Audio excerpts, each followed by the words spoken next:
সব শেষে এই অনুষ্ঠানে আমরা শুরু করতে যাচ্ছি শ্রোতাদের অংশগ্রহণে প্রশ্ন উত্তর পর্ব। এই প্রশ্নোত্তর পর্বকে সফল করার জন্য আমাদের হাতে সময় আছে 60 মিনিট। সামান্য কিছুটা কম বেশি হবে। আমরা কিছু নিয়ম মেনে চলব। আপনাদের প্রশ্নগুলো হতে হবে আজকের বিষয়ের উপর। আজকের বিষয় the Quran and the Bible in the light of the subject of science. বিষয়ের বাইরের প্রশ্ন হলে তার উত্তর দেওয়া হবে না। দয়া করে আপনার প্রশ্নটা সংক্ষেপ আর সহজবোধ্য করুন। দয়া করে লেকচার দেবেন না। প্রশ্নের উত্তরের পর বক্তাদের প্রশ্ন করবেন না। ডক্টর উইলিয়াম ক্যাম্পবেল আর ডক্টর জাকির নায়েক তারা সবিস্তারে উত্তর করবেন, আর প্রশ্নের উত্তরগুলো 5 মিনিটের চেয়ে বেশি হবে না। অডিটোরিয়ামে মোট 4টি মাইক বসানো হয়েছে যাতে আপনারা প্রশ্ন করতে পারেন। 2টা মাইক স্টেজের ঠিক সামনেই পুরুষদের জন্য, আর পেছনের 2টা মাইক অডিটোরিয়ামের পেছন দিকে মহিলাদের জন্য।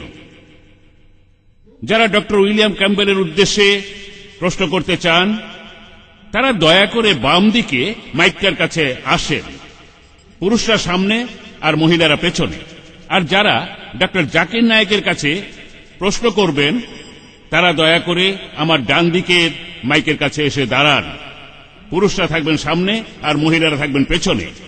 আমি অনুরোধ করব যে শ্রোতারা বেলকনিতে আছেন দয়া করে ক্ষমা করবেন। আমাদের অনুষ্ঠানে আজকে অনেক লোক এসেছেন, মানুষে একদম ভর্তি। আমি আপনাদের অনুরোধ করব দয়া করে যদি প্রশ্ন করতে চান তাহলে নিচে এসে মাইকের সামনে দাঁড়ান। একবারে আপনারা মাত্র একটা প্রশ্ন করতে পারবেন। যদি আরো প্রশ্ন করতে চান তাহলে লাইনের পেছনে গিয়ে দাঁড়ান, তারপর আপনার দ্বিতীয় প্রশ্নটা করেন। এরপরের প্রশ্ন হবে ইন্ডেক্স কার্ডে। এগুলো পাবেন আমাদের পাশে ভলান্টিয়ারদের কাছে। মাইকে প্রশ্ন করা শেষ হলে ইন্ডেক্স কার্ডে প্রশ্ন শুরু হবে আর বক্তারা উত্তর দেবেন। দয়া করে কার্ডে লিখবেন আপনি কার কাছে প্রশ্ন করতে চান, ডক্টর উইলিয়াম ক্যাম্পবেল না ডক্টর জাকির নায়েক, যাতে করে কার্ডগুলো ঠিক বক্সে রাখতে পারি। আপনাদের সামনেই এই স্বচ্ছ বক্সের ভেতর ডক্টর উইলিয়াম ক্যাম্পবেল আর ডক্টর জাকির নায়েকের নাম বক্সে লেখা আছে। বক্সের এই কার্ডগুলো আমাদের কোঅর্ডিনেটররা ঝাঁকিয়ে দেবেন। এরপর বক্তারা সেখান থেকে যে কোনো একটা প্রশ্ন বেছে নেবেন। তারপর তারা চেক করে দেখবেন যে প্রশ্নটা বিষয়ের সাথে প্রাসঙ্গিক কিনা, এবং তারা সেই প্রশ্নের উত্তর দেবেন। কোঅর্ডিনেটররা তাদের সামনের মাইক ব্যবহার করবেন। তারপর বক্তারা সেই প্রশ্নের উত্তর দেবেন। দয়া করে প্রশ্ন করার আগে আপনার নাম ও পেশা বলুন। আপনারা একবার একটি প্রশ্ন করবেন, ঘড়ির কাঁটার মতো। প্রথম একজন বক্তাকে, তারপর অন্যজনকে। যেমন ডক্টর ক্যাম্পবেল, প্রথম প্রশ্ন ডক্টর নায়েক, দ্বিতীয় প্রশ্ন, তারপর ডক্টর ক্যাম্পবেল, তৃতীয় প্রশ্ন, তারপর ডক্টর নায়েক, চতুর্থ প্রশ্ন। প্রশ্ন আসলে হবে জিগজ্যাগ ফ্যাশনে, ঘড়ির কাঁটার মতো করে নয়। এভাবেই আয়োজকরা মাইকের ব্যবস্থা করেছেন। তাহলে প্রথম প্রশ্ন স্টেজের সামনে থেকে, দ্বিতীয় প্রশ্ন স্টেজের সামনে থেকে, তৃতীয় প্রশ্ন আমার বাম পাশে পেছন দিক থেকে, চতুর্থ প্রশ্ন আমার ডানে পেছন দিক থেকে, আর এভাবেই চলবে। এইভাবে মাইকের মাধ্যমে প্রশ্নোত্তর পর্ব চলবে 40 মিনিট, আর তারপর প্রশ্ন করা হবে ইন্ডেক্স কার্ডে। তাহলে এখন শুরু হচ্ছে প্রথম প্রশ্ন আমার বাম পাশের মাইক থেকে ডক্টর উইলিয়াম ক্যাম্পবেলের উদ্দেশ্যে। আমি ডক্টর ক্যাম্পবেলকে প্রশ্ন করতে চাই যে জেনেসিসে বলা হয়েছে নূহ নবীর সময়কার সেই মহাপ্লাবনের কথা। এখানে বলা আছে যে বন্যার পানি পুরো পৃথিবীকে ঢেকে ফেলেছিল, যাবতীয় সৃষ্টি আর সব পাহাড় পর্বতই পানিতে ডুবে গিয়েছিল। আরো আছে যে পৃথিবীর সবচেয়ে উঁচু পাহাড়ও ডুবে গিয়েছিল, আর সেটা ছিল 15 কিউবিট। আরবিতে সেটা হলো 15 ফিট, অর্থাৎ কদম। কিন্তু বিজ্ঞান আমাদের বলে যে পৃথিবীর সবচেয়ে উঁচু পাহাড়টা 15 ফুট নয়, পাহাড় আসলে তার চেয়ে অনেক উঁচু। তাহলে জেনেসিসে একথা কেন বলা হয়েছে বন্যার পানিতে সব ডুবে গিয়েছিল, সব পাহাড় ডুবে গিয়েছিল, আর সবচেয়ে উঁচুটা 15 ফিট?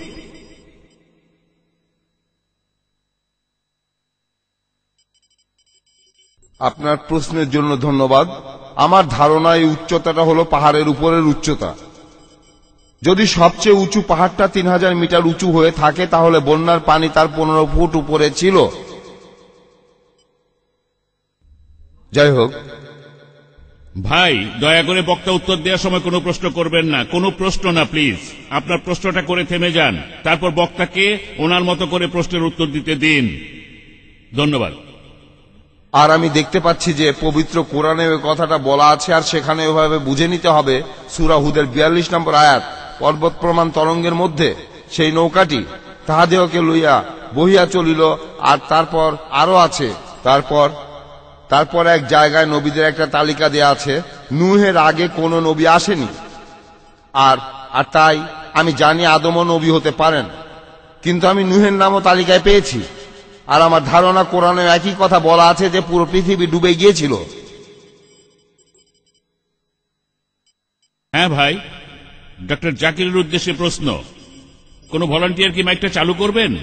ডক্টর জাকির, আপনি বললেন যে কোরআন এক্সকিউজ মি, দ্বিতীয় প্রশ্নটা করা হবে আমার ডান পাশের মাইক থেকে ডক্টর জাকিরের উদ্দেশ্যে। আচ্ছা, আপনি বললেন যে আল্লাহ আলোকে প্রতিবিম্বিত করেন আর তিনি হলেন নূর। আমি এটা ঠিক বুঝতে পারিনি। ভাই একটা প্রশ্ন করেছে আল্লাহ এবং নূর নিয়ে। ডক্টর উইলিয়াম ক্যাম্বেলের কথার উত্তরে আমার ব্যাখ্যাটা সে বুঝতে পারেনি। পবিত্র কোরআনের সূরা নূরের 35 নম্বর আয়াতে উল্লেখ করা আছে যে আল্লাহ হলেন নূরে সামাওয়াত ওয়াল আরদ, তিনি আকাশমণ্ডলী এবং পৃথিবীর জ্যোতি, তিনি হলেন আলো। পবিত্র কোরআনের এই জ্যোতি শব্দটার অর্থ হল প্রতিবিম্বিত আলো, ধার করা আলো। অর্থাৎ সে প্রশ্ন করেছে আল্লাহরও ধার করা আলো আছে কিনা। এই আয়াতের বাকি অংশটা পড়লে উত্তরটা পাওয়া যাবে। বলা আছে তাহার জ্যোতি যেন একটি দীপাধার, যাহার মধ্যে আছে একটি প্রদীপ, একটি প্রদীপের নিজস্ব আলো থাকে। এর অর্থ আল্লাহর নিজেরই আলো রয়েছে, আর তিনি নিজেই নিজের আলো হয়ে প্রতিবিম্বিত হচ্ছেন। আল্লাহ সুবহানাহু ওয়া তাআলা তার নিজের আলোকে আবার নিজেই প্রতিবিম্বিত করছেন। যেমন হ্যালোজেন বাল্ব যেগুলো এখানে দেখছেন, এর মধ্যে একটা টিউব আছে। এই ল্যাম্পটাকে আপনারা বলতে পারেন সিরাজ, ওয়াহাজ বা দিয়া, আর এর রিফ্লেক্টর হলো মুনির অথবা নূর, ধার করা আলো, প্রতিবিম্বিত আলো। আর তারপরে এখানে যে আলোর কথা বলা হচ্ছে এটা সত্যিকারের কোনো আলো নয়, এটা আল্লাহ সুবহানাহু ওয়া তাআলার আধ্যাত্মিক আলো। এই কথাটা ডক্টর উইলিয়াম ক্যাম্বেলের উত্তরে বলেছিলাম। আর সময় যেহেতু 5 মিনিট, তাই অন্য প্রসঙ্গে বলি। ডক্টর উইলিয়াম ক্যাম্বেল নূহ আলাইহিস সালাম সম্পর্কে বললেন, আমি এখানে বাইবেল সম্পর্কে আলোচনা করব একমত হয়ে আর কোরআনের সাথে ভিন্নমত হয়ে। আর তারপরেও জানি আলহামদুলিল্লাহ কোরআন এই পরীক্ষায় পাশ করবে। আর আমি যদি ডক্টর উইলিয়াম ক্যাম্বেলের কথা মেনে নিই, ধরেন মেনেই নিলাম উনি ঠিক যে বন্যার পানি ছিল পাহাড়ের 15 ফুট উপরে, কিন্তু বুক অব জেনেসিস বলছে 7 নম্বর অধ্যায়ের 1920 অনুচ্ছেদে আছে যে পুরো পৃথিবী বন্যার পানিতে ডুবে গিয়েছিল। আর এরপরে আমরা প্রত্নতাত্ত্বিক নিদর্শনগুলো থেকে জানতে পারি নূহ আলাইহিস সালামের সময়কালটা বিজ্ঞানীরা হিসাব করে বের করেছেন। এই সময়টা খ্রিস্টপূর্ব 22 শতক থেকে 21 শতক পর্যন্ত। আজকে আমরা প্রত্নতাত্ত্বিক নিদর্শন থেকে জানতে পারি যে ব্যাবিলনের রাজবংশের 3য় রাজা আর মিশরের রাজবংশের 11 রাজা 22 শতক আর 21 শতকে রাজত্ব করেছে, আর সেখানে কোনো রকম বন্যা হয়নি, পরবর্তীতে কোনো মহাপ্লাবন হয়নি। আজকের প্রত্নতাত্ত্বিক নিদর্শন আমাদের বলে এটা অসম্ভব যে খ্রিস্টপূর্ব 22 শতক থেকে 21 শতকে মহাপ্লাবনে পুরো পৃথিবী ডুবে গিয়েছিল। কোরআন এখানে কি বলছে? কোরআন এখানে কি বলছে? 1 নম্বর পয়েন্ট, কোরআনে কোনো সময়ের উল্লেখ নেই। এটা কি খ্রিস্টপূর্ব 21 শতক নাকি 50 শতক এমন উল্লেখ নেই। 2 নম্বর পয়েন্ট, কোরআনে কোথাও বলা নেই যে পৃথিবী পানিতে ডুবে গিয়েছিল। এখানে বলা হয়েছে নূহ আলাইহিস সালাম, তার কওমের কথা আর তার গোত্রের কথা। হতে পারে অল্প কিছু লোক অথবা অনেকগুলো লোক। প্রত্নতাত্ত্বিক নিদর্শন আমাদের বলে, আর প্রত্নতাত্ত্বিকরা বলেন যে তাদের আপত্তি নেই, এটা হতে পারে যে পৃথিবীর কিছু অংশ পানিতে ডুবে গিয়েছিল, কিন্তু পুরো পৃথিবী এটা অসম্ভব। তাই আলহামদুলিল্লাহ কোরআনের কথার সাথে প্রত্নতাত্ত্বিক নিদর্শনের যথেষ্ট মিল রয়েছে, কিন্তু বাইবেলের সাথে নেই। এছাড়াও বাইবেলে আছে জেনেসিসের 6 নম্বর অধ্যায় 15 ও 16 অনুচ্ছেদে।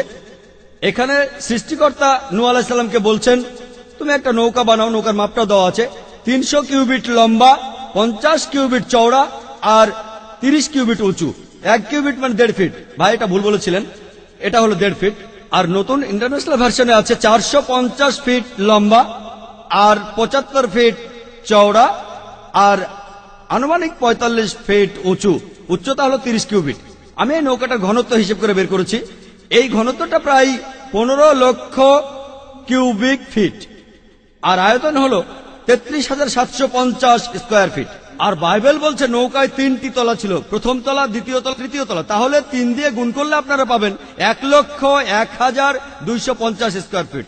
এই হলো আয়তন। চিন্তা করেন, পৃথিবীর প্রত্যেকটা প্রাণীর এক জোড়া করে সেই নৌকায় উঠেছিল 1,01,250 স্কয়ার ফিট। চিন্তা করেন, এটা কি সম্ভব? পৃথিবীতে লক্ষ লক্ষ প্রাণী আছে। আমি যদি বলি এই অডিটোরিয়ামে আজকে 10 লক্ষ মানুষ আছে, বিশ্বাস করবেন? আমার মনে আছে গত বছরের কথা, কেরালাতে একটা লেকচার দিয়েছিলাম, 10 লক্ষ লোক এসেছিল। সেটাই ছিল আমার সবচেয়ে বড় সমাবেশ। আলহামদুলিল্লাহ, আল্লাহ সবকিছু করেন। 10 লক্ষ মানুষ। আমি মানুষজনের শেষটা দেখি নাই। সেটা কোনো অডিটোরিয়ামে হয়নি, হয়েছিল একটা বড় বিচে। সবাইকে দেখতে পাচ্ছিলাম না, শুধু সামনের কয়েকজনকে দেখছিলাম, যেখানে ছিল 10 লক্ষ মানুষ। আপনারা ভিডিও ক্যাসেট দেখলে বুঝতে পারবেন 10 লক্ষ আসলে কত বিশাল। যেমন ধরুন আরাফাতের ময়দানে হজের সময় 25 লক্ষ লোক একত্রিত হয়, কিন্তু 1,01,250 স্কয়ার ফিটের মধ্যে, অর্থাৎ 45,000 কিউবিটের মধ্যে এটা কোনোভাবেই সম্ভব না। আর এভাবে সবাই 40 দিন সেখানে ছিল, খাচ্ছে, প্রকৃতিটাকে সাড়া দিচ্ছে। আমি যদি বলি এখানে 10 লক্ষ মানুষ আছে, বিশ্বাস করবেন? তাই নিরপেক্ষভাবে এটা বলতে গেলে বাইবেলের মধ্যে বেশ কিছু বৈজ্ঞানিক ভুল আছে। এর পরের প্রশ্ন ডক্টর ক্যাম্বেলের উদ্দেশ্যে পেছন দিকের মাইক থেকে। ডক্টর নায়েক, আপনি বললেন যে এই প্রশ্নটা ডাক্তার ক্যাম্বেলের জন্য। আচ্ছা, আপনাকে তাহলে অপেক্ষা পেছনের করতে জন হবে। ডক্টর ক্যাম্বেলকে প্রশ্ন করুন। হ্যাঁ, আমি প্রশ্নটা করতে চাই, অথবা বলা যায় পরীক্ষা নিতে চাই ডক্টর ক্যাম্বেলের।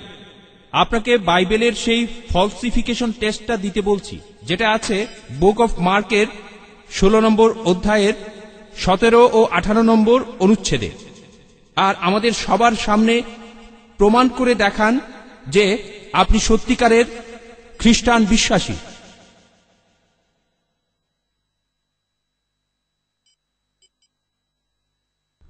আমি এখানে ডক্টর নায়েকের ব্যাখ্যার সাথে একমত নই।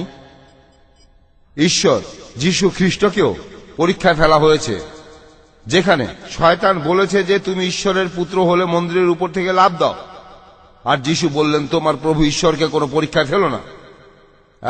এখন আমি যদি আপনার কথা মেনে নিয়ে বলি যে হ্যাঁ, এখন আমি এখানে একটা অলৌকিক কাজ করে দেখাবো, সেটা ঈশ্বরকে পরীক্ষায় ফেলা হবে। আমার বন্ধু হ্যারি র্যাডক্লিফ, সে কথা দিয়েছিল দাওয়াতে যাবে, তাই সে তার কথা রাখার জন্য দাওয়াতে গিয়েছিল আর ঈশ্বরের কাছে নিজেকে সঁপে দিয়েছিল। এটা আলাদা পরিস্থিতি, আমি ঈশ্বরকে পরীক্ষায় ফেলবো না।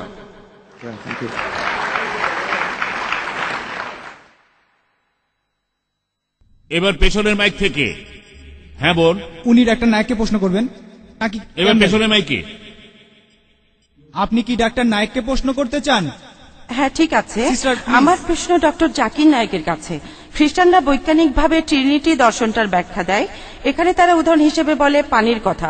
পানি 3 আকারে থাকতে পারে, কঠিন, তরল ও বায়বীয়, অর্থাৎ হতে পারে বরফ, পানি বা বাষ্প। একইভাবে একজন ঈশ্বর হলে ত্রিমূর্তি, পিতা, পুত্র ও পবিত্র আত্মা। এই ব্যাখ্যা কি বৈজ্ঞানিকভাবে ঠিক? আপনার উত্তরটা দেওয়ার আগে আমি একটা কথা বলে নিই। আমরা ঈশ্বরকে পরীক্ষা করব না, ঈশ্বরকে পরীক্ষা ফেলবো না। তবে এখানে ঈশ্বরকে পরীক্ষা করছি না, আমরা পরীক্ষা করতে চাচ্ছি মানুষকে।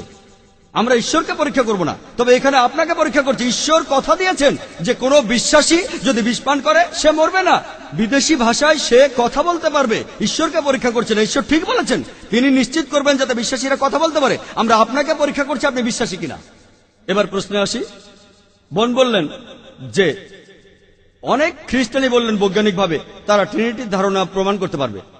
যেমন ধরুন, পানি 3 অবস্থায় থাকে, কঠিন, তরল, বায়বীয়, অর্থাৎ বরফ, পানি আর বাষ্প। একইভাবে ঈশ্বর থাকেন 3 অবস্থায়, পিতা, পুত্র, পবিত্র আত্মা। এই ধারণার উত্তরটা কি, আর এটা কি বিজ্ঞানসম্মত? বৈজ্ঞানিকভাবে আমি মেনে নিলাম পানি 3 অবস্থায় থাকে, কঠিন, তরল, বায়বীয়, বরফ, পানি আর বাষ্প। কিন্তু বৈজ্ঞানিকভাবে আমরা এটাও জানি যে পানির উপাদান সবসময় একই অবস্থায় থাকে, H2O, হাইড্রোজেনের 2টো অণু আর অক্সিজেনের 1টা অণু। উপাদানের কোনো পরিবর্তন হয় না, পানির উপাদান একই রকম থাকে, শুধু আকৃতির পরিবর্তন হয়। এখানে কোনো সমস্যা নেই। এখন আমরা ট্রিনিটির ধারণাটা দেখব। ট্রিনিটির ধারণা, পিতা, পুত্র, পবিত্র আত্মা। আকার, এখানে আকার বদলাচ্ছে। আচ্ছা, তর্কের খাতিরে মেনে নিলাম। এখানে উপাদানটা কি বদলাচ্ছে? ঈশ্বর আর পবিত্র আত্মা রক্ত মাংসের নয়, আর মানুষ তৈরি হয় রক্ত মাংস দিয়ে। উপাদান এক নয়। মানুষের খাওয়ার দরকার হয়, ঈশ্বরের বেঁচে থাকার জন্য খাওয়ার দরকার নেই। তারা এক উপাদানের নয়। আর যীশু খ্রিস্ট এই কথাটা প্রমাণ দিয়েছেন নিজেই।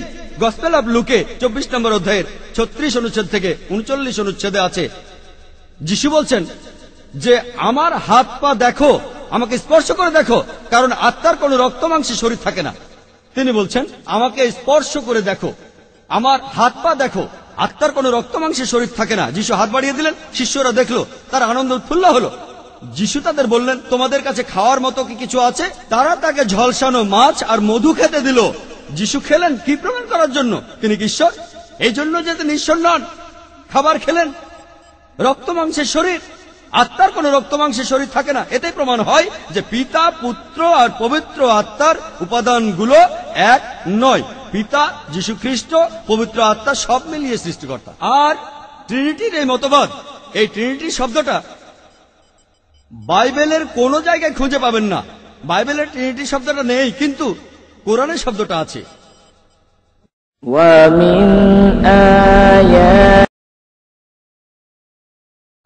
পবিত্র কোরআনের সূরা নিসার 171 নম্বর আয়াতে উল্লেখ আছে, তোমরা তিন বলিও না, ইহাই কল্যাণকর হবে তোমাদের জন্য। এছাড়াও পবিত্র কোরআনের সূরা মাইদার 73 নম্বর আয়াতে উল্লেখ আছে, তাহারা কুফরি করিতেছে, অবমাননা করিতেছে, যাহারা বলে আল্লাহ তো তিনের মধ্যে একজন, তিন স্রষ্টার একজন। আর ঈসা আলাইহিস সালাম কখনোই বলেননি যে তিনি ঈশ্বর।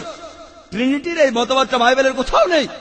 একমাত্র যে অনুচ্ছেদটা ট্রিনিটি মতবাদের কাছে আসতে পারে সেটা আছে ফার্স্ট এপিস্টল অফ জনে 5 নম্বর অধ্যায়ের 7 অনুচ্ছেদে বলা আছে যে স্বর্গের মালিক হলেন তিনজন, পিতা, পুত্র এবং পবিত্র আত্মা, আর এই তিনজন একই। কিন্তু যদি নতুন সংশোধিত ভার্সনটা দেখেন, সংশোধন করেছেন 32 জন বিশেষজ্ঞ, খ্রিস্টান বিশেষজ্ঞ, উঁচু পর্যায়ের ধর্মীয় নেতা, যাদের পেছনে রয়েছে 50টি আলাদা আলাদা খ্রিস্টান গোষ্ঠী। তারা বলেছেন বাইবেলের এই অনুচ্ছেদ ফার্স্ট এপিস্টল অব জন 5 নম্বর অধ্যায়ের 7 অনুচ্ছেদে অন্যায়ভাবে ঢোকানো হয়েছে। এটা বানোয়াট কথা, এটা আষাঢ়ে গল্প, এটা বাইবেল থেকে বাদ দেওয়া হয়েছে। যীশু খ্রিস্ট কখনোই নিজেকে ঈশ্বর বলে দাবি করেননি। বাইবেলে এমন কোন স্পষ্ট কথা কখনোই পাবেন না যেখানে আপনি দেখবেন যীশু খ্রিস্ট স্পষ্ট করে বলেছেন আমি ঈশ্বর অথবা আমার উপাসনা করো। আপনি যদি বাইবেল পড়েন তাহলে দেখবেন গসপেল অফ জনের 14 নম্বর অধ্যায়ের 28 অনুচ্ছেদে বলা হচ্ছে আমার বাবা অনেক বড় আমার থেকে। গসপেল অফ জনের 10 নম্বর অধ্যায়ের 29 অনুচ্ছেদে আমার বাবা সবার চেয়ে বড়। গসপেল অফ ম্যাথিউ 12 নম্বর অধ্যায় 28 অনুচ্ছেদে আমি শয়তানকে তাড়িয়ে দেই ঈশ্বরের আত্মার সাহায্যে। গসপেল অফ লুক 11 নম্বর অধ্যায় 20 অনুচ্ছেদে আমি ঈশ্বরের আঙুলের সাহায্যে শয়তানকে তাড়িয়ে দেই। গসপেল অফ জন 5 নম্বর অধ্যায় 30 অনুচ্ছেদে আমি আমার নিজের থেকে কিছুই করতে পারি না।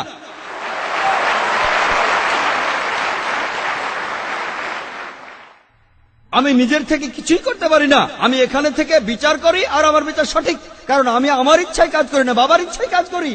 যে নিজের ইচ্ছা পূরণ না করে ঈশ্বরের ইচ্ছা পূরণ করে সে একজন মুসলিম।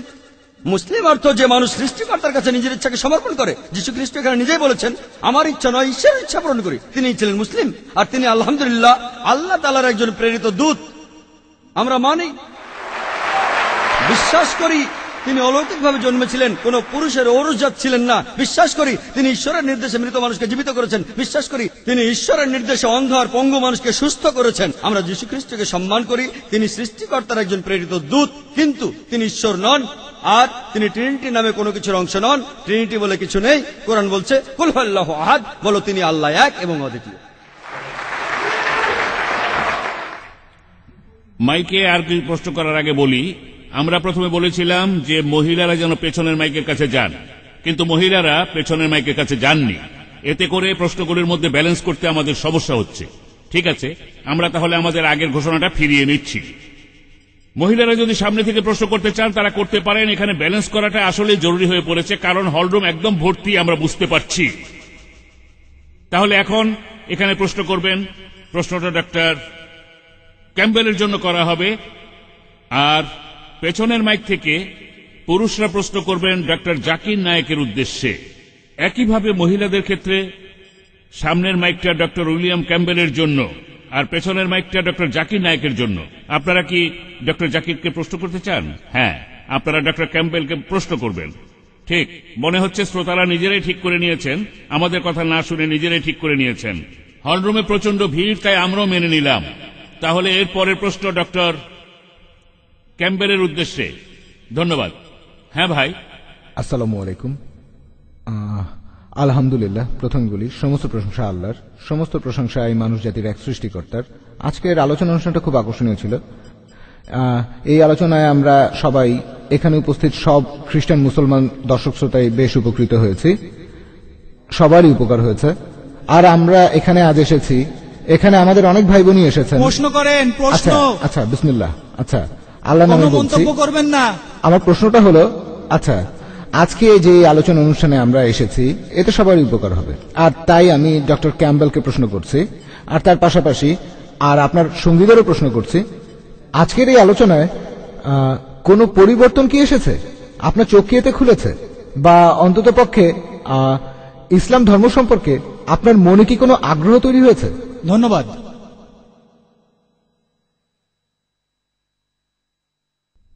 আমি আপনার প্রশ্নের উত্তরটা দেওয়ার আগে ডক্টর নায়েকের প্রশ্নের উত্তরটা দেই।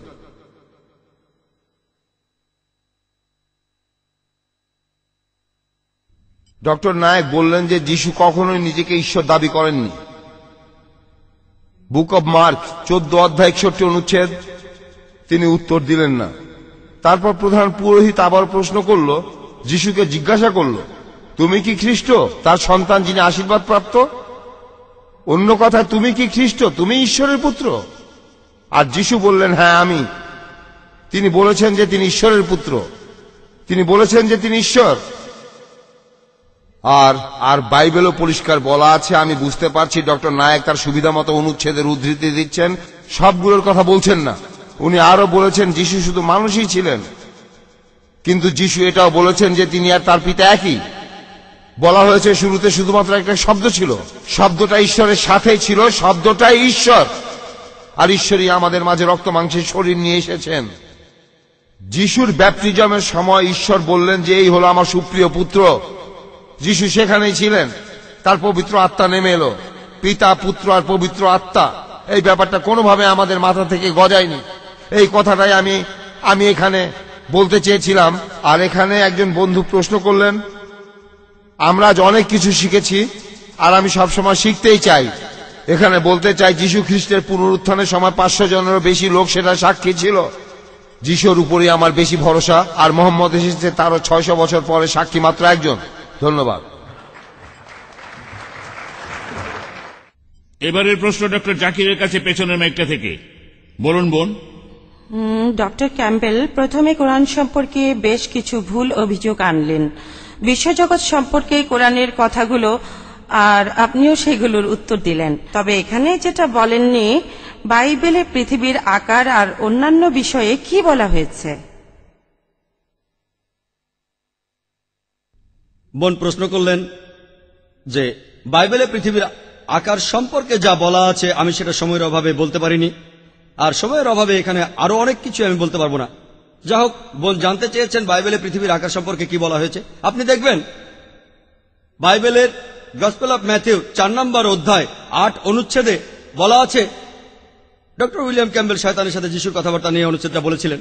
শয়তান তাকে নিয়ে গেল, যিশু খ্রিস্টকে নিয়ে গেল খুব উঁচু একটা পাহাড়ের চূড়ার উপরে, আর যিশুকে পৃথিবীর সবগুলো রাজ্য আর সেগুলোর সৌন্দর্য দেখালো। গসপেল অফ লুক 4 নম্বর অধ্যায় 5 নম্বর অনুচ্ছেদ, শয়তান তাকে নিয়ে গেল উঁচু পাহাড়ে, আর তাকে দেখালো পৃথিবীর সবগুলো রাজ্যের সৌন্দর্য।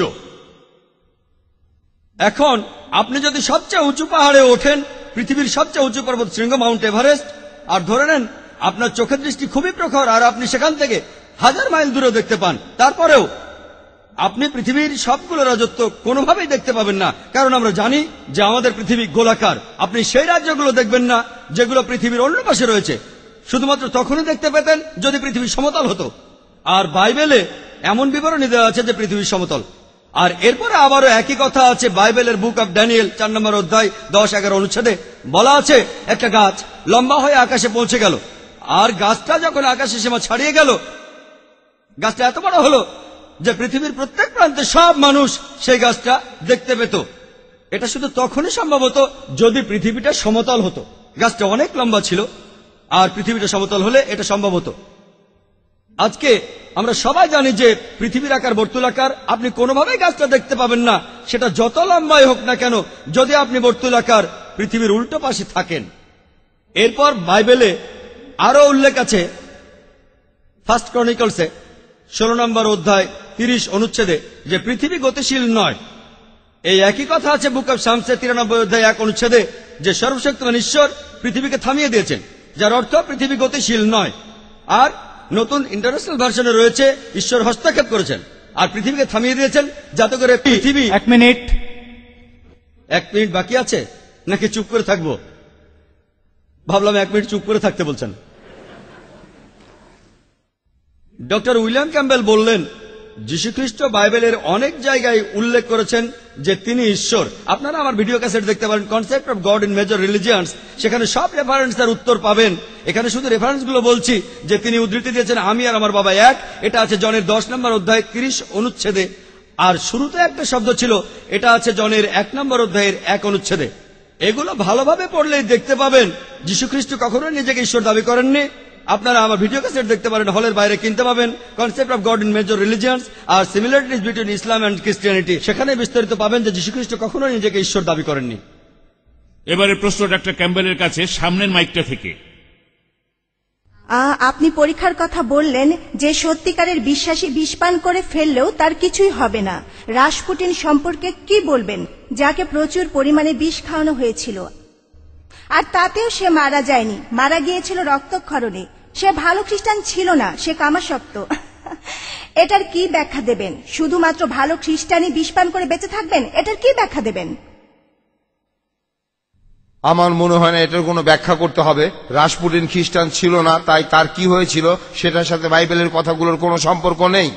আমি আগেও বলেছি, যিশু ঈশ্বর আপনাদের বলেননি যে সবাই লাইনে দাঁড়াও আর সবাই মিলে বিষ খাওয়া শুরু করো আর ঈশ্বরকে পরীক্ষা করো। সরি, আমরা এখানে ঈশ্বরকে পরীক্ষায় ফেলবো না। বাইবেলে বলা হয়েছে এমন ঘটনা যে কোনো সময় ঘটতেই পারে।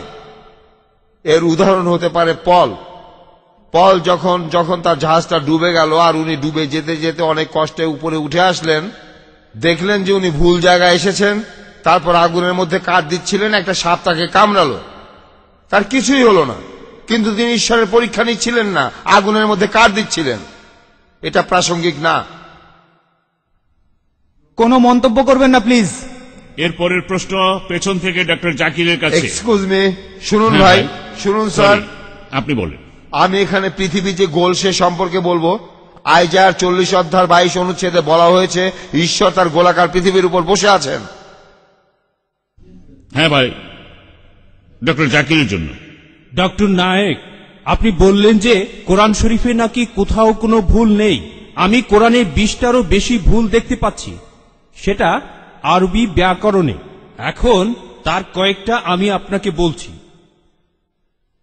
ইন্নাল্লাযীনা আমানু ওয়াল্লাযীনা হাদু ওয়াস-সাবিউন, এটা আছে সূরা বাকারায় আর সূরা হাজে।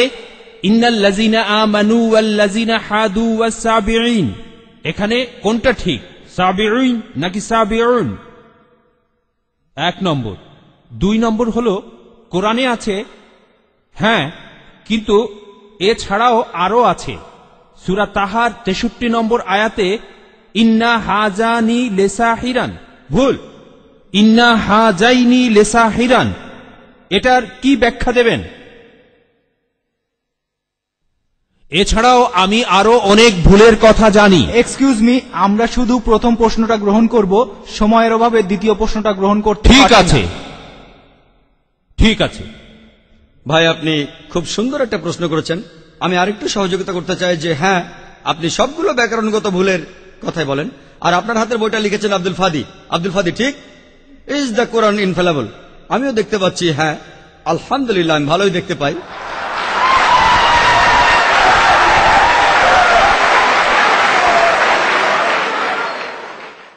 আমি এই 20টা ভুলের সবগুলোর উত্তর দেব, কারণ আমি বইটা পড়েছি। আমি সবগুলোর উত্তর দেবো ইনশাল্লাহ, ইনশাল্লাহ। 1 নম্বর পয়েন্ট ভাই, 1 নম্বর পয়েন্ট, এখানে 1 নম্বর পয়েন্ট হলো যে আরবির সব ব্যাকরণ এসেছে কোরআন থেকে। কোরআন হলো সর্বোচ্চ আরবি বই। যে বইটাতে সবচেয়ে উঁচু মানের সাহিত্য আছে। আরবি ভাষার সব ব্যাকরণ এসেছে কোরআন থেকেই। কোরআন হলো ব্যাকরণের মূল গ্রন্থ, আর কোরআন যেহেতু ব্যাকরণের মূল গ্রন্থ এবং সব ব্যাকরণে এসেছে কোরআন থেকে, কোরআনে কোনো ভুল থাকতে পারে না। 1 নম্বর পয়েন্ট। 2 নম্বর পয়েন্ট, 2 নম্বর পয়েন্ট, 2 নম্বর পয়েন্ট। ব্যাপারটা এরকম যে আপনি একটা রুলার নিলেন আর সেই রুলারের গায়ে দাগ কাটা আছে, তারপর বললেন যে মাপটা ভুল হয়েছে। এটা বেশ অযৌক্তিক। 2 নম্বর পয়েন্ট, আরবে বিভিন্ন আলাদা আলাদা গোত্রে, আপনি যদি আরবি জানেন, আর ডক্টর উইলিয়াম ক্যাম্বেল আমার সাথে একমত হবেন যে আরবের গোত্রগুলোর মধ্যে ব্যাকরণ মাঝে মধ্যে বদলে যায়। কিছু কিছু আরবীয় গোত্রে যে শব্দটা স্ত্রীবাচক, অন্য আরেক গোত্রে সেটাই পুরুষবাচক। একই শব্দ, তবে গোত্রভেদে ব্যাকরণ বদল হতে থাকে, এমনকি শব্দের লিঙ্গ বদলে যায়। তাহলে আপনি কি কোরআনকে সবগুলো ব্যাকরণ দিয়ে পরীক্ষা করবেন? না। আর এছাড়াও কোরআনের ভাষা এত উঁচু মানের, এতই উঁচু মানের, এর কাছাকাছি কোনো সাহিত্য নেই। আর কোরআনের বিরুদ্ধে অনেক বই আছে, ইন্টারনেটে গেলে দেখবেন 12টা ব্যাকরণের ভুল, 21টা ব্যাকরণের ভুল, আব্দুল ফাদি 20টা ব্যাকরণের ভুল। আপনাদের কি ধারণা খ্রিস্টানরা এই ভুলগুলো বের করেছে? কারাই ভুল বের করেছে জানেন? কারা করেছে? মুসলমানরাই। মুসলমান পণ্ডিতরা, যেমন জামকশারি, তারা এটা করেছেন। কোরআনের ব্যাকরণ এত উঁচু মানের যে কোরআনের ভাষা মাঝে মধ্যে প্রচলিত আরবির বিরুদ্ধে যায়। কোরআনের ব্যাকরণ এত উঁচু মানের, কোরআনের ব্যাকরণ এতই উঁচু মানের, এজন্য তারা উদাহরণ দিয়েছে। আমিও কয়েকটা উদাহরণ দেব, এতে আপনারা সবগুলো উত্তর পেয়ে যাবেন। তারা উদাহরণ দিয়েছে যে কোরআনে লেখা আছে লূত আলাইহিসসালামের গোত্রের লোকজন তারা সকল নবীকে ত্যাগ করেছে।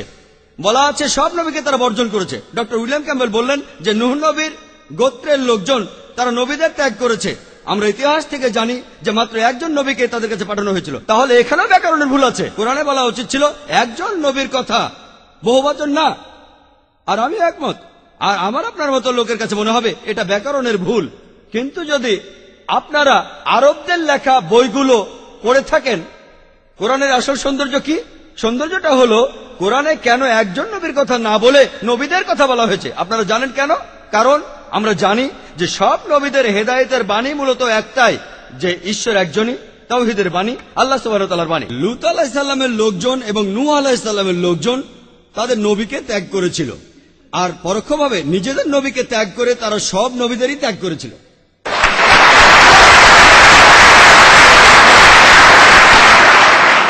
সৌন্দর্যটা দেখেন, ভাষার অলংকার দেখেন, আলহামদুলিল্লাহ। আপনার মনে হতে পারে এটা ব্যাকরণের ভুল, কিন্তু এটা ভুল নয়। একইভাবে নূর সারওয়ার নামে একজন বলেছেন যে কোরআন বলছে কুন ফা ইয়াকুন, হ বললে হয়ে যায়। এটা নাকি হবে কুন ফা কানা, হ বললে হয়ে যেত। হ্যাঁ, আরবির পাস্ট টেন্সে কুন ফা কানা, কুন ফা ইয়াকুন নয়। কিন্তু কুন ফা ইয়াকুন আরো উঁচু মানের।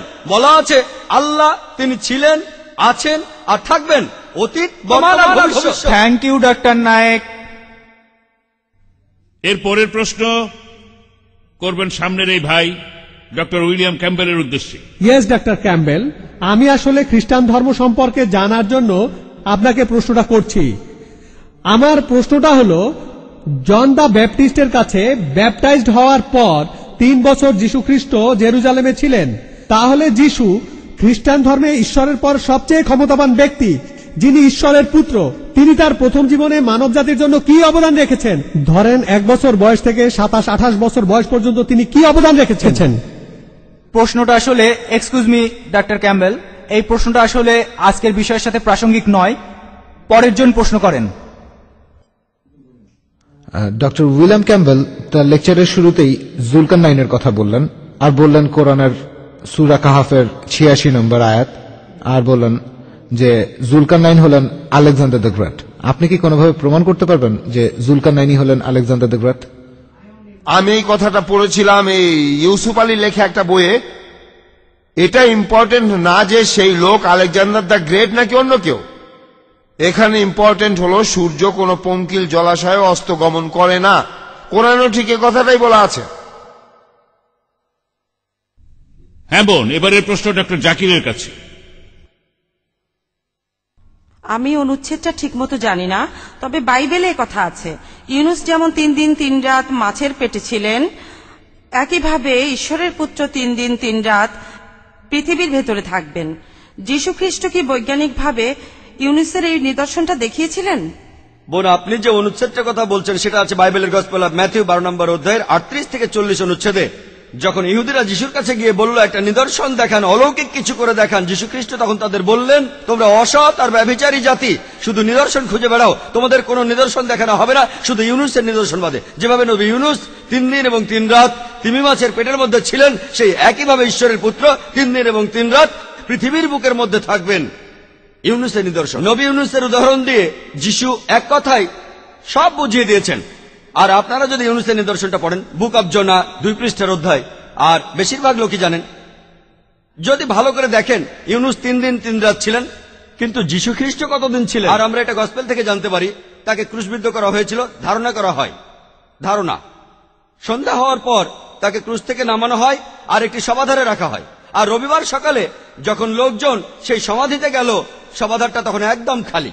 তাহলে যীশু খ্রিস্ট সেই সমাধির ভেতরে ছিলেন শুক্রবার রাতে। শুক্রবার রাতে তিনি সমাধিতে ছিলেন, শুক্রবার রাত। শনিবার সকালে তিনি সমাধিতে ছিলেন, একদিন, এক রাত একদিন। তারপর শনিবার রাতেও সেখানে ছিলেন, অর্থাৎ 2 রাত আর একদিন, 2 রাত। রবিবার সকালে সমাধি খালি ছিল, অর্থাৎ যীশু খ্রিস্ট সেই সমাধিতে ছিলেন 2 রাত আর একদিন, 3 রাত 3 দিন নয়। ডক্টর উইলিয়াম ক্যাম্বেল তার বইয়ে উত্তর দিয়েছেন যে দিনের একটা ছোট্ট অংশ, সেটাকে অনেকে একদিন বলে। যদি তার কাছে কোনো রোগী আসে যে অসুস্থ ছিল শনিবার রাতে, আর সোমবার সকালে তাকে জিজ্ঞেস করা হলো তুমি কতদিন অসুস্থ ছিলে, সে বলবে 3 দিন। ঠিক আছে, মেনে নিলাম, একমত হয়ে মেনে নিলাম, আমি খুবই উদার। আপনি বললেন দিনের একটা অংশ মানে পুরো দিন, মেনে নিলাম। তাহলে শনিবার দিনের একটা অংশ পুরো দিন, রবিবার দিনের একটা অংশ পুরো দিন, মেনে নিলাম, ভালো। সোমবার দিনের একটা অংশ পুরো একদিন, কোনো সমস্যা নেই। যদি রোগী বলে 3 দিন, আপত্তি করবো না। কিন্তু কোন রোগী কখনোই বলবে না 3 দিন আর 3 রাত। চ্যালেঞ্জ করলাম আমি, আলহামদুলিল্লাহ, আমি অনেক রোগী দেখেছি, আমি এখনো এমন কোন রোগী দেখিনি, এমনকি খ্রিস্টান মিশনারি সহ, যে আমাকে এভাবে বলবে, ধরলাম সে গতকালের আগের রাত থেকে অসুস্থ, আর সে বলছে 3 দিন 3 রাত অসুস্থ। যীশু খ্রিস্ট এখানে শুধু 3 দিনের কথা বলেননি, যীশু খ্রিস্ট এখানে বলেছিলেন 3 দিন আর 3 রাত। তাহলে এটা একটা গাণিতিক ভুল, বৈজ্ঞানিকভাবে যীশু খ্রিস্ট এই কাজটা করে দেখাননি। আর এছাড়াও যিশু বলেছিলেন ইউনুস যেভাবে ছিলেন ঈশ্বরের পুত্র সেভাবেই থাকবেন। ইউনুস কিভাবে ছিলেন? ইউনুস সেই তিমি মাছের পেটে ছিলেন কিভাবে? সেই মাছের পেটে মৃত না জীবিত? জীবিত। যখন তাকে তীরে ফেলে দেওয়া হলো তখন জীবিত। সেই তিমি মাছের পেটে যখন তিনি সমুদ্রের মধ্যে ঘুরছিলেন, মৃত না জীবিত? জীবিত। তিনি সৃষ্টিকর্তার কাছে প্রার্থনা করলেন, জীবিত না মৃত? জীবিত। মাছটা তাকে সমুদ্র তীরে ফেলে দিল, মৃত না জীবিত? জীবিত, জীবিত, জীবিত, জীবিত। যখন কোন খ্রিস্টানকে জিজ্ঞেস করি সেই সমাধি কক্ষের ভেতরে যিশু কিভাবে ছিলেন, সেই সমাধারে জীবিত না মৃত, তারা বলবে মৃত। জীবিত, আলহামদুলিল্লাহ। আপনি কি খ্রিস্টান? যদি তিনি জীবিত থাকেন, আলহামদুলিল্লাহ, তাকে ক্রুশবিদ্ধ করা হয়নি। যদি তিনি মৃত হন, তাহলে নিদর্শনটা দেখাননি। আমার ভিডিও ক্যাসেট দেখতে পারেন, was Jesus peace be upon really crucified. আমি প্রমাণ করেছি যীশু খ্রিস্টকে ক্রুশবিদ্ধ করা হয়নি। পবিত্র কোরআনে সূরা নিসার 157 নম্বর আয়াতে উল্লেখ আছে, তাহারা তাহাকে হত্যা করে নাই, ক্রুশবিদ্ধ করে নাই, কিন্তু তাহাদের এরূপ বিভ্রম হইয়াছিল। ধন্যবাদ ডক্টর নায়েক। ডক্টর, এবারের প্রশ্ন ডক্টর উইলিয়ামের কাছে। ডক্টর ক্যাম্বেল, যেহেতু আপনি একজন মেডিকেল ডাক্তার, আপনি কি আমাকে বাইবেলের বিভিন্ন বিষয়ের বৈজ্ঞানিক ব্যাখ্যা দিতে পারবেন? কারণ আপনি বেশ কিছু সমস্যার সমাধান দিলেন, যেমন জীবাণুমুক্ত করতে রক্ত ছড়ানো, ব্যভিচারের জন্য তেতো পানির পরীক্ষা, সবচেয়ে ইম্পর্টেন্ট, একজন মহিলা দ্বিগুণ সময় নোংরা থাকবে যদি সে পুত্র সন্তান জন্ম না দিয়ে কন্যা সন্তানের জন্ম দেয়।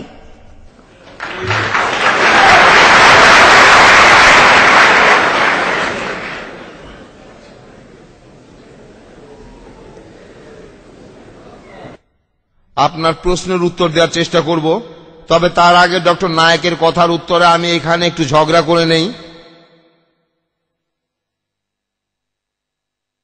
বাইবেলে বলা আছে যে পরের দিন যীশু খ্রিস্টকে ক্রুশবিদ্ধ করার পরের দিন ইহুদিদের প্রধান পুরোহিত দেখা করলো পাইলটের সাথে, আর বলল যে আমাদের মনে আছে যে সে যখন বেঁচে ছিল তখন সে বলেছিল 3 দিন পরে আমি আবার ফিরে আসব। সেজন্য আপনি 3য় দিন পর্যন্ত তার সমাধিতে পাহারা বসান। এখানে তারা দিন আর রাত বলতে একই কথা বুঝিয়েছে। আমি এখানে যতটুকু বুঝতে পারি, বাইবেলে যা কিছু বলা আছে 3য় দিনের কথা, 3য় দিনের পর দেখা গেল যিশু সেই সমাধিতে আর নেই। আর তারপর যেটা হলো যীশু খ্রিস্টের পুনরুত্থান। এখানে আরো একটা কথা, যিশুকে যখন গ্রেপ্তার করা হলো বৃহস্পতিবার রাতে, 3য় দিনে উনি গ্রেপ্তার হওয়ার 3 দিন পরে যীশু খ্রিস্ট তিনি বললেন আমার সময় চলে এসেছে, আর এভাবে আমি থাকবো 3 দিন 3 রাত। এখন আমি আপনাকে আমাদের বাইবেল সম্পর্কে বলি। আমার বিশ্বাস বাইবেল লিখেছেন ঈশ্বর নিজেই, বিশ্বাস করি ঈশ্বরই বাইবেল লিখেছেন। আর আমি এখানে ঈশ্বরের কথা ব্যাখ্যা করতে যাব না, কারণ ঈশ্বর নিজেই বাইবেলের শব্দগুলো বসিয়েছেন। এবারের প্রশ্নটা হবে মাইকের শেষ প্রশ্ন। পেছনের মাইকে এক ভাই ডক্টর জাকিরকে প্রশ্ন করবেন, এরপর আমরা শুরু করব ইন্ডেক্স কার্ডে প্রশ্নোত্তর পর্ব। এটাই শেষ প্রশ্ন, আমাদের হাতে সময় অনেক কম। আচ্ছা, আসসালামু আলাইকুম। আমার নাম আসলাম রব, আমি একজন ছাত্র। আমি জীববিজ্ঞান নিয়ে পড়াশোনা করছি। আমাদের টিচার এখন আমাদের ক্লাসে বিবর্তন সম্পর্কে পড়াচ্ছেন, আর আমি ভাবছিলাম ইসলাম ধর্মে বিবর্তন সম্পর্কে কি বলা হয়েছে। আপনি যদি এ ব্যাপারে সংক্ষেপে কিছু বলতেন যে ইসলাম ধর্ম বিবর্তন ও সৃষ্টি সম্পর্কে কি বলেছে। ভাই একটা প্রশ্ন করেছে, তার আগে আমি ডক্টর উইলিয়াম ক্যাম্বেলের কিছু কথার উত্তর দিতে চাই। পবিত্র কোরআনের কোথাও আলেকজান্ডারের নাম উল্লেখ করা নেই, সেখানে বলা আছে জুলকারনাইন, আলেকজান্ডার না।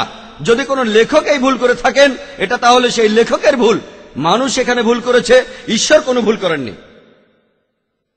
আর ডক্টর ক্যাম্বেল বললেন যে আইজায়ায় আছে পৃথিবী গোল, কোনো সমস্যা নেই, এটা গোলাকার, বর্তুলাকার নয়।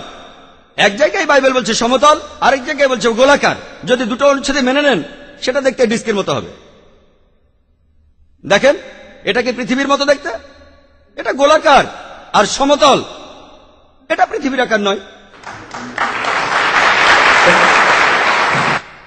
কোরআনের আলোকে জীববিজ্ঞান আর বিবর্তন ভাই দুটো প্রশ্ন করেছে।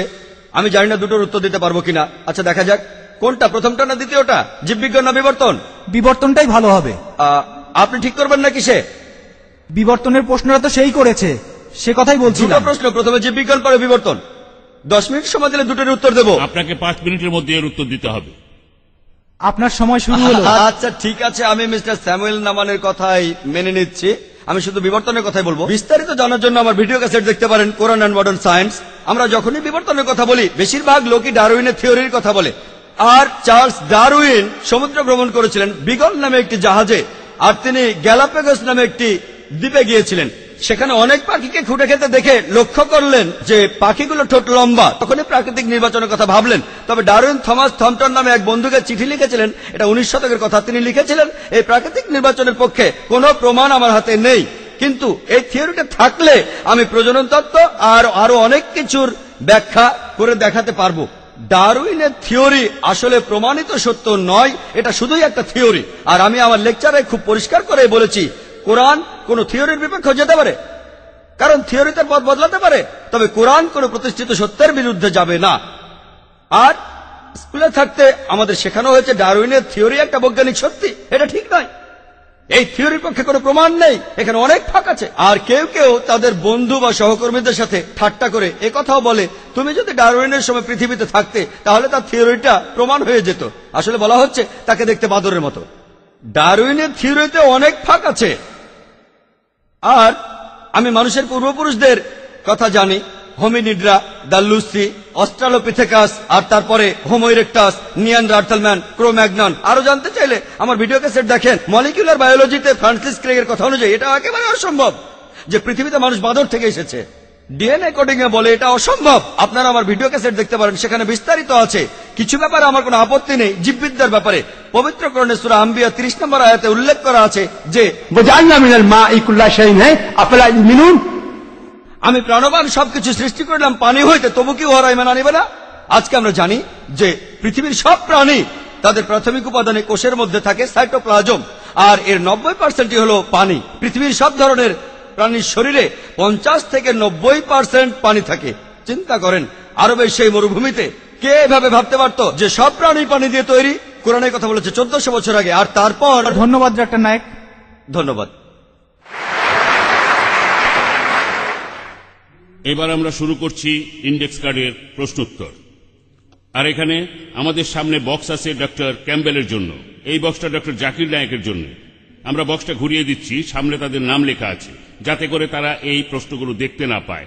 বক্তারা প্রশ্ন তুলবেন বক্সের দিকে না তাকিয়ে। তারপর তারা যে প্রশ্ন বেছে নেবেন সেটার উত্তর দেবেন। প্রথম প্রশ্ন ডক্টর উইলিয়াম ক্যাম্বেলের জন্য, তারপরের প্রশ্ন ডক্টর জাকিরের জন্য। বক্তারা আগে থেকেই প্রশ্ন তুলে নিতে পারেন যাতে প্রশ্ন পড়তে গিয়ে সময় নষ্ট না হয়। তাহলে আমরা শুরু করতে যাচ্ছি, আর ডক্টর ক্যাম্বেলকে প্রশ্নটা পড়ার জন্য কিছুটা সময় দিচ্ছি। আমি প্রশ্নটা পড়েছি, তবে তার আগে বলে নেই যে পৃথিবীর সবকিছুই পানি দিয়ে তৈরি। এটা অবশ্যম্ভাবী। আপনি একটা ছারপোকা চ্যাপ্টা করে ফেলেন, দেখবেন পানি। প্রত্যেকটা জীবজন্তুই পানি দিয়ে তৈরি, আমরা সবাই জানি, অলৌকিক কিছু নয়। আচ্ছা ডক্টর ক্যাম্বেল, আপনি যদি জেনেসিসে বিশ্বজগৎ সৃষ্টির সমস্যাটি সমাধান করতে না পারেন, আপনার কি মনে হয় না এতে এটাই প্রমাণ হয় যে বাইবেলের কথাগুলো অবৈজ্ঞানিক আর ঈশ্বরের কাছ থেকে আসেনি? আমি মানছি সমস্যাটা সমাধান করতে পারবো না, তবে আমি ভবিষ্যৎবাণীগুলো সত্যি হতে দেখেছি। সেটা আমার কাছে অনেক ইম্পর্টেন্ট। আর যিশুই হলেন ভিত্তিপ্রস্তর। আর তার কথা আগের অনেক অনেক নবী বলে গেছেন। আগের নবীরা যিশু খ্রিস্টের কথা ভবিষ্যৎবাণী করেছিলেন, আর ঈশ্বর সেই ভবিষ্যৎবাণীগুলি সত্যি করেছিলেন। আমি জানি আপনি আপনার উত্তরটা পাননি, তবে আমি যিশুকে বিশ্বাস করি আমার রক্ষাকর্তা হিসাবে। ধন্যবাদ। এবারে ডাক্তার নায়েক।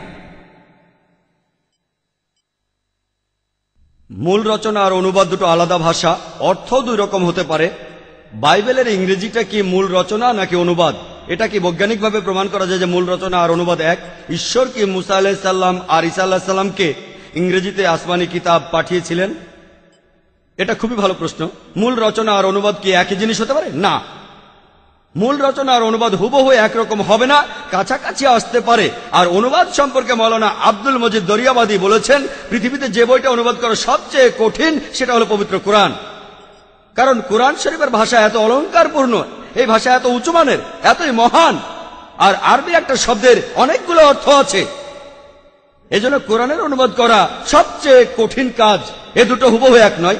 আর যদি অনুবাদটাই কোনো ভুল থেকে থাকে, অনুবাদটা করেছে একজন মানুষ, যে এই অনুবাদটা করেছে, এখানে ভুলটা তার, ঈশ্বরের ভুল নয়। আর বাইবেল কি ইংরেজিতে লেখা হয়েছিল? না, বাইবেল গ্রন্থটা ইংরেজিতে লেখা হয়নি।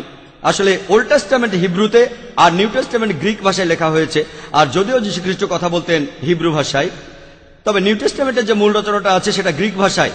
আর ওল্ড টেস্টামেন্টের মূল হিব্রু রচনাটা পাওয়া যায় না। এটা কি আপনারা জানেন? ওল্ড টেস্টামেন্টের হিব্রু অনুবাদটা করা হয়েছে গ্রিক থেকে। আসলে ওল্ড টেস্টামেন্টের যে সংস্করণটা হিব্রু ভাষায় পাওয়া যাচ্ছে সেটা আসলে মূল রচনা নয়। এখানে সমস্যাটা বেড়ে গেল, আর এজন্য বাইবেলে ভুল থাকতেই পারে। তবে কোরআন আলহামদুলিল্লাহ মূল আরবিটাই এখনো আছে। মূল রচনাটা আলহামদুলিল্লাহ বৈজ্ঞানিকভাবে প্রমাণিত, এটাই মূল রচনা। এখন কথা হলো, কোন আসমানি কিতাব নাজিল হয়েছিল ঈসা আলাইহিস সালামের উপর আর মুসা আলাইহিস সালামের উপর? আর আমি একথা আগেও আমার লেকচারে বলেছি। আমরা বিশ্বাস করি, আর পবিত্র কোরআনের সূরা রাদের 38 নম্বর আয়াতে উল্লেখ আছে যে আল্লাহ সুবহানাহু ওয়া তাআলা পৃথিবীতে অনেক আসমানি কিতাব পাঠিয়েছেন। এদের মধ্যে 4টার নাম মাত্র বলা আছে, তাওরাত, জবুর, ইনজিল এবং কোরআন। তাওরাত হলো সেই ওহী যেটা নাজিল হয়েছিল মুসা আলাইহিস সালামের উপর। জবুর হলো সেই আসমানি কিতাব যেটা নাজিল হয়েছিল দাউদ আলাইহিস সালামের উপর। ইনজিল হলো সেই আসমানি কিতাব যেটা নাজিল হয়েছিল যীশু খ্রিস্টের উপর। আর কোরআন হলো সর্বশেষ এবং চূড়ান্ত আসমানি কিতাব যেটা নাজিল হয়েছিল সর্বশেষ এবং চূড়ান্ত নবী মুহাম্মদ সাল্লাল্লাহু আলাইহি ওয়াসাল্লামের উপর। ধন্যবাদ ডক্টর নায়েক। আমরা বিশ্বাস করি বাইবেল আর যিশুর উপর নাজিল হওয়া ইনজিল একই গ্রন্থ নয়। Thank you sir. এবার মিস্টার ক্যাম্বেল।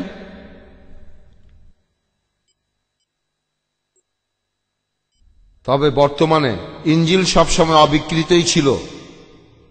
আমাদের কাছে কথাগুলো 75% কথা আছে 180 খ্রিস্টাব্দের, যেটা জন লিখেছিলেন 100 বছর পরে। তিনি বেঁচে থাকতে এটা লিখেছিলেন।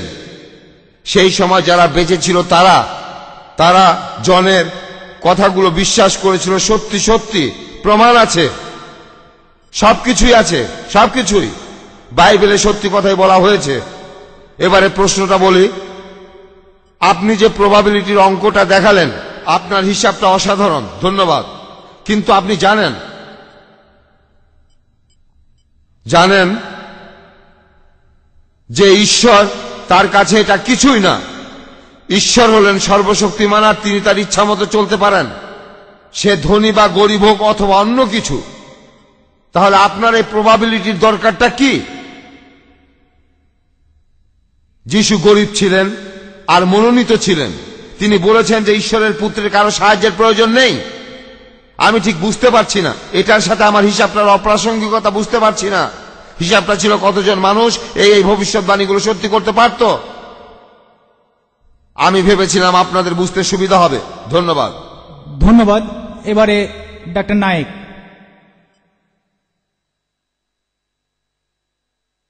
এটা আমরা দেখলাম, আমরা সবাই দেখলাম যে কোরআন আধুনিক বিজ্ঞানের সাথে পুরোপুরি সামঞ্জস্যপূর্ণ। যদি আধুনিক বিজ্ঞান ভুল হয় তখন কি হবে? বিজ্ঞানের মতবাদের সাথে সাথে কোরআনের ব্যাখ্যাও কি বদলে যাবে? খুবই সুন্দর একটা প্রশ্ন। প্রশ্নটা খুবই গুরুত্বপূর্ণ। আর মুসলমানদের খুবই সাবধান থাকতে হবে যখন তারা কোরআনের সাথে আধুনিক বিজ্ঞানের তুলনা করবে। এজন্য আমি আমার লেকচারের শুরুতেই বলেছিলাম, আমি এখানে বলবো শুধুমাত্র বিজ্ঞানের সেই মতবাদগুলোর কথা যেগুলো প্রতিষ্ঠিত। আর বিজ্ঞানের যে মতবাদগুলো প্রতিষ্ঠিত, যেমন ধরুন পৃথিবী বর্তুলাকার, এটা কখনোই ভুল হবে না। প্রতিষ্ঠিত মতবাদ কখনোই রাস্তা বদলায় না। তবে অপ্রতিষ্ঠিত মতবাদ যেমন অনুমান আর থিওরি রাস্তা বদল করতে পারে। কয়েকজন মুসলিম বিশেষজ্ঞ কোরআনের মাধ্যমে ডারউইনের থিওরি প্রমাণ করতে চেয়েছিলেন। ননসেন্স। আর তাই আমরাও বাড়াবাড়ি করব না। আমরা কোরআনের মাধ্যমে আধুনিক বিজ্ঞানের সবকিছু প্রমাণ করব না। প্রমাণ করার আগে আমাদের দেখতে হবে সেটা প্রতিষ্ঠিত নাকি অপ্রতিষ্ঠিত। যদি প্রতিষ্ঠিত হয় আলহামদুলিল্লাহ প্রমাণ করা যাবে। কোরআনের কথা কখনোই তার বিরুদ্ধে যাবে না। মতবাদটা অনুমান হয়ে থাকলে সেটা ঠিক হতে পারে, আবার ভুলও হতে পারে। যেমন বিগ ব্যাংয়ের থিওরি, এটা আগে ছিল একটা অনুমান। আগে এটা ছিল অনুমান। আজকে প্রমাণিত হওয়ার পর যখন স্টিফেন হকিং নামে এক বিজ্ঞানী এটা প্রমাণ করলেন, এটা প্রতিষ্ঠিত। তাহলে বিগ ব্যাংয়ের থিওরি আজকে প্রতিষ্ঠিত। কয়েকদিন আগে এটা ছিল অনুমান। যখন সেটা প্রতিষ্ঠিত তখন আমরা ব্যবহার করব। আরেকটা অনুমান আছে যে পুরো মানুষ জাতি এসেছে একটি যুগল থেকে, আদম আর হাওয়া। এটা প্রমাণ করতে চাচ্ছি না, কারণ বিজ্ঞানে এটা প্রতিষ্ঠিত নয়। কোরআনে কথা বলা আছে, কোরআনে কথা বলা আছে যে মানুষ এসেছে একটি যুগল থেকে, আদম আর হাওয়া আলাইহিস সালাম। কিন্তু এটা প্রমাণ করছি না, কারণ এটা কোনো প্রতিষ্ঠিত সত্য নয়। তাই আমরা যখন তুলনা করব পবিত্র কোরআন আর আধুনিক বিজ্ঞানের মতবাদ, খেয়াল রাখতে হবে আমরা শুধু সেই মতবাদগুলো পরীক্ষা করব যেগুলো প্রতিষ্ঠিত সত্য, কোনো অনুমান নয়। কারণ কোরআন আধুনিক বিজ্ঞানের চেয়ে অনেক উপরে। পবিত্র কোরআন আল্লাহর বাণী। এটা প্রমাণ করার জন্য বিজ্ঞানের সাহায্য নেব না, একদমই না। এখানে মনে রাখতে হবে মুসলমানদের জন্য কোরআন হলো চূড়ান্ত মতবাদ। নাস্তিকের কাছে আর অমুসলিমদের কাছে হতে পারে বিজ্ঞান হলো চূড়ান্ত মতবাদ। আমি যেটা করছি, নাস্তিকের যে মতবাদ আছে সেই মতবাদটা নিচ্ছি আর কোরআনে মুসলমানদের মতবাদের সাথে তুলনা করছি। বিজ্ঞানের সাহায্য নিয়ে প্রমাণ করতে চাচ্ছি না কোরআন যে আল্লাহ তাআলার বাণী। আমি যেটা করছি দুটোর মধ্যে তুলনা করছি। কোরআন যে উপরে সেটা দেখাচ্ছি যে আধুনিক বিজ্ঞান এই সেদিন যে কথা বলেছে, কোরআন সে কথা 1400 বছর আগে বলেছে। তাই আমি প্রমাণ করতে চাচ্ছি আমাদের মতবাদ, মুসলমানদের মতবাদ, কোরআন অন্য মতবাদের চেয়ে অনেক উপরে, অর্থাৎ বিজ্ঞান। তাই আমাদের কোরআনকে বিশ্বাস করা উচিত। কোরআনই সবার উপরে। আশা করি উত্তরটা পেয়েছেন। ধন্যবাদ ডাক্তার নায়েক। এক্সকিউজ মি, এবারে শেষ এবার দুইটা দুজন বক্তাই শেষ প্রশ্নের উত্তর দেবেন। আমি শ্রোতাদের একটু শান্ত হয়ে থাকতে বলব। এবারে ডক্টর ক্যাম্পবেলের জন্য ইন্ডেক্স কার্ডের শেষ প্রশ্ন। এরপর ডক্টর জাকির নায়েক শেষ প্রশ্নের উত্তর দেবেন। শ্রোতারা দয়া করে শান্ত হয়ে বসুন।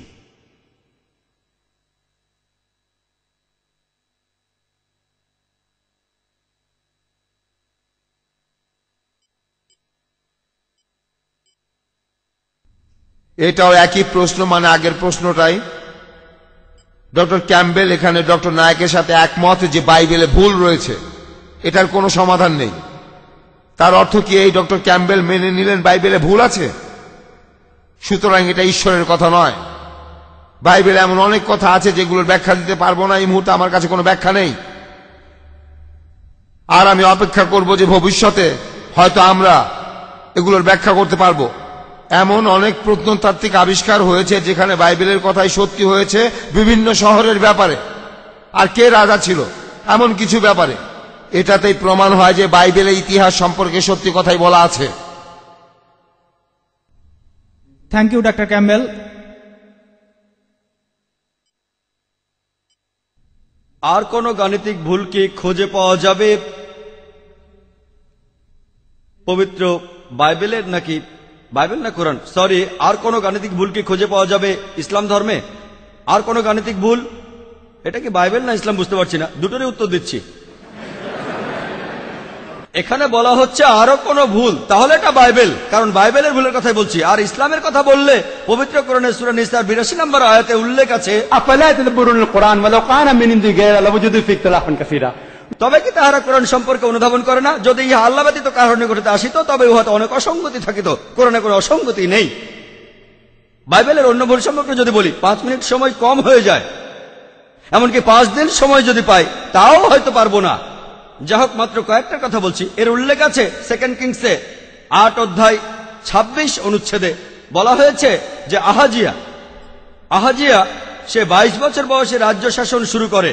2 ক্রনিকলস 22 অধ্যায় 2 অনুচ্ছেদে বলছে যে আহাজিয়া 42 বছর বয়সে রাজ্য শাসন শুরু করে। তার বয়স কি 22 বছর ছিল নাকি 42 বছর ছিল? পরস্পর বিরোধী কথা। আর এছাড়াও 2 ক্রনিকলস 21 নম্বর অধ্যায় 20 নম্বর অনুচ্ছেদে বলা হয়েছে যে জেহরাম অর্থাৎ আহাজিয়ার বাবা সে রাজ্য শাসন শুরু করে 32 বছর বয়সে, আর সে রাজত্ব করে 8 বছর, আর সে 40 বছর বয়সে মারা যায়। তারপরে আহাজিয়া পরবর্তী শাসক হলো, তখন তার বয়স 42 বছর। বাবা মারা গেলেন 40 বছর বয়সে, তারপর পরে তিনি রাজা হলেন, আর তখন তার বয়স 42 বছর। কিভাবে ছেলের বয়স বাবার চাইতে 2 বছর বেশি হয়? বিশ্বাস করেন, এমনকি হলিউড ফিল্মেও এমন কোনো কিছু দেখতে পাবেন না।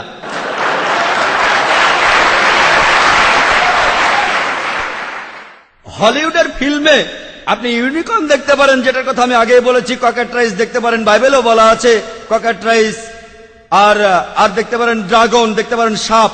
কিন্তু সেখানেও এটা দেখতে পাবেন না যে কোনো ছেলে তার বাবার চেয়ে 2 বছরের বড়। এটা কোনো অলৌকিক কাজও নয়, অলৌকিকভাবে এটা সম্ভব নয়, অসম্ভব। অলৌকিকভাবে কুমারী মায়ের গর্ভে সন্তান জন্মাতে পারে, কিন্তু অলৌকিকভাবে এটা হবে না যে ছেলে তার বাবার চেয়ে 2 বছরের বড়। এরপর যদি পড়েন, বাইবেলে উল্লেখ আছে 2 স্যামুয়েলসে 24 নম্বর অধ্যায় 9 অনুচ্ছেদে, এখানে যে সমস্ত লোক যুদ্ধে অংশ নিয়েছিল তাদের একটা লিস্ট দেয়া আছে। 2 স্যামুয়েলসে 24 নম্বর অধ্যায় 9 অনুচ্ছেদে বলা আছে যেসব লোক যুদ্ধ করেছিল, মোট 8 লক্ষ ইসরায়েলি যুদ্ধে অংশগ্রহণ করেছিল, আর ছিল জুডার 5 লক্ষ মানুষ। যদি আপনারা অন্য জায়গায় দেখেন, 1 ক্রনিকলসে 21 নম্বর অধ্যায়ের 5 অনুচ্ছেদে বলা আছে যে 11 লক্ষ মানুষ সে যুদ্ধে অংশগ্রহণ করেছিল। তারা ছিল সবাই ইসরায়েলবাসী, আর 10,460 জন জুডার লোক যুদ্ধ করেছিল। সেখানে কি 8 লক্ষ মানুষ যুদ্ধ করেছিল ইসরায়েলের লোকজন, নাকি সেই যুদ্ধে 11 লক্ষ লোক ছিল? জুডা থেকে কি 5 লক্ষ মানুষ যুদ্ধে এসেছিল, নাকি 10,460 জন? এটা একটা পরস্পর বিরোধী তথ্য। এছাড়াও এর উল্লেখ আছে বাইবেলে আছে 2 স্যামুয়েলসে 6 নম্বর অধ্যায় 23 নম্বর অনুচ্ছেদে যে মিশাল অর্থাৎ সলের মেয়ে, তার কোনো সন্তান ছিল না। 2 স্যামুয়েলসে 21 নম্বর অধ্যায় 8 অনুচ্ছেদে সলের মেয়ে মিশেলের 5টা ছেলে ছিল। এক জায়গায় বলা হচ্ছে নিঃসন্তান, কোনো ছেলে মেয়ে নেই, আরেক জায়গায় 5টা ছেলে।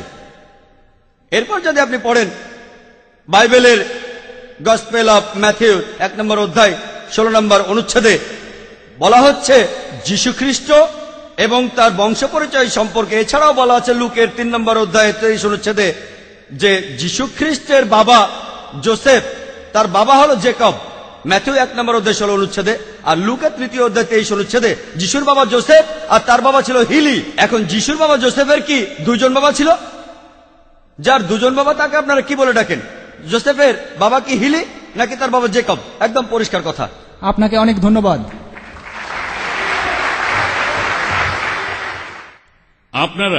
আপনারা দয়া করে 2 মিনিট অপেক্ষা করেন। আমাদের মধ্যে আছেন বিখ্যাত ইসলামিক পণ্ডিত ডক্টর জামাল বাদাউই, আর ইসলামিক রিসার্চ ফাউন্ডেশনের পক্ষ থেকে আমি অনুরোধ করব ডক্টর জামাল বাদাউই যেন আজকে আমাদের এই অনুষ্ঠানে ডক্টর জাকির নায়েকের লেখা বইটা এখানে উপস্থাপন করেন, the Quran and modern science, compatible or incompatible. Doctor Jamal Badawi এখন উদ্বোধন করবেন এই বইটা, যেটা মাত্র কিছুদিন আগে ছাপানো হয়েছে, আর এই শিকাগোতেই আজকের অনুষ্ঠানে বইটা প্রকাশিত হল। আমার মনে হয় এটা হলেই সবচেয়ে ভালো হয় যদি ডক্টর জাকির নায়েক নিজেই এই বইটা ডক্টর উইলিয়াম ক্যাম্বেলকে উপহার দেন।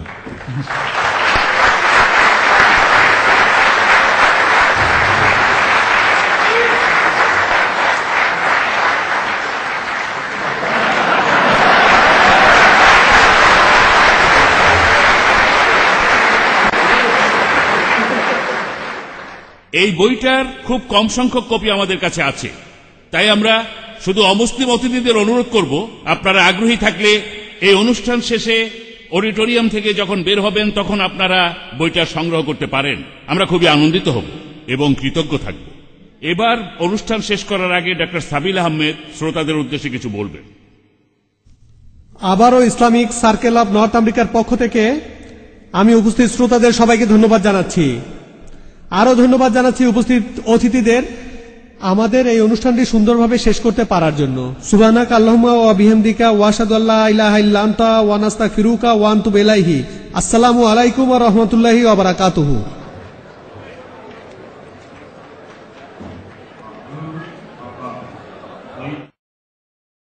ومن آياته الليل والنهار والشمس والقمر لا تسجدوا للشمس ولا للقمر واسجدوا لله الذي خلقه